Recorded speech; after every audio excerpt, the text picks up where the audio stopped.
Hello everybody, welcome to Beyond the Boards, and today we're going to be talking about ventricular septal defects or VSDs.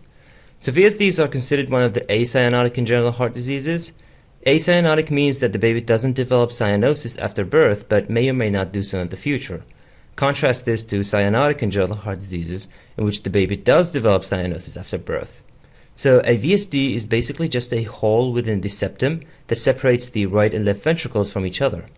Now, this would allow mixing of the blood between the two ventricles, and depending on the size, may or may not be a problem. But in order for you to understand VSDs, we need to take a step back and look at the embryology of the ventricular septum. So, during fetal life, the heart actually has one ventricle called the primitive ventricle, and then the ventricle gets divided into the right and left ventricles by the ventricular septum. The ventricular septum has two parts in it. One is the muscular part, and the other is the membranous part. The muscular part, as the name implies, is formed from the muscular tissues of the ventricles themselves, while the membranous part is mostly formed from three sources.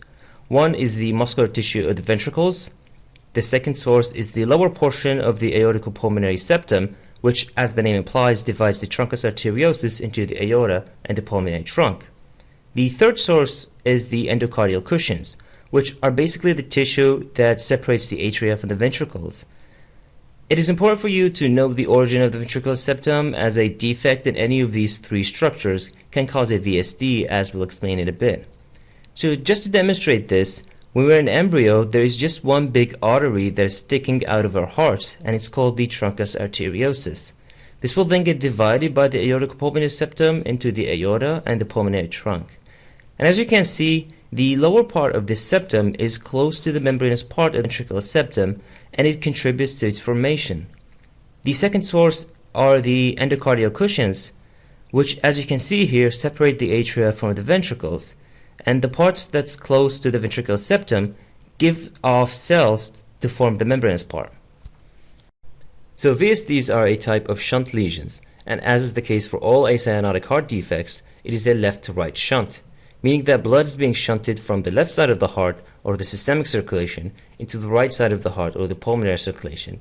This has two consequences. The first one is for the short term, because we have so much blood going into the pulmonary circulation, which then returns to the left ventricle, causing volume overload, which may or may not cause heart failure, depending on the size of the VSD and the amount of blood being shunted. The second consequence is for the long term. Because you have so much more blood flowing into the pulmonary circulation for a long period of time, the blood vessels would then get thickened and constricted, leading to elevations in pulmonary vascular resistance, which then raises the pressure within the right ventricle, so much so to the point where the pressure becomes higher than that of the left ventricle, which actually causes reversal of the shunt. So now you have blood being shunted from the right ventricle into the left ventricle instead. And because the right ventricle contains deoxygenated blood, this causes deoxygenated blood to flow into the systemic circulation, leading to cyanosis.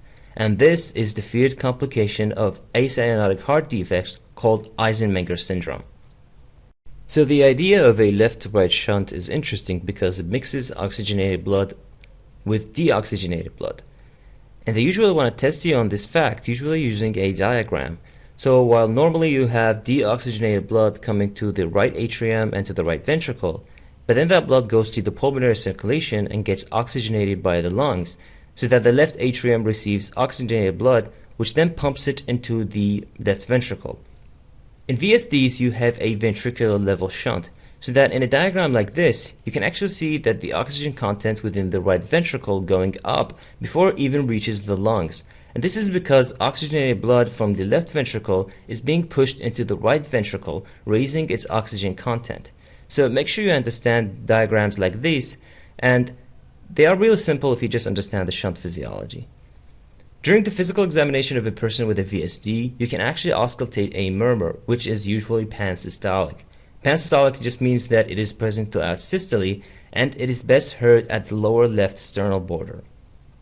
So clinical manifestations vary depending on the size of the VSD, and generally, small defects are usually asymptomatic, while larger defects might cause heart failure in the short term or Eisenmenger syndrome in the long term.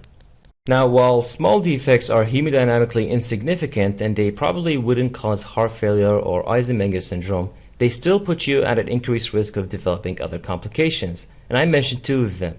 One is infective endocarditis, which is actually 20 times more common in untreated VSDs, and the other is aortic regurgitation.